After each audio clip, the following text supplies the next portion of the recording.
আপনি কি ভেবেছেন আপনার নামাজ দিয়ে আপনি জান্নাতে যাবেন? আপনি তাহাজ্জুদ গুজার, সেজদা দিতে দিতে কপালে দাগ ফেলেছেন, এটা আপনারা জান্নাতে নেবে না।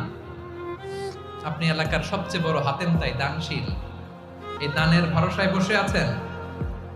কুশ্চিন কালো ভাব। আমাদের নামাজ, আমাদের রোজা, আমাদের ইবাদত, এগুলোকে মিজানের পাল্লায় উঠালে কোনো ওজনই হবে না।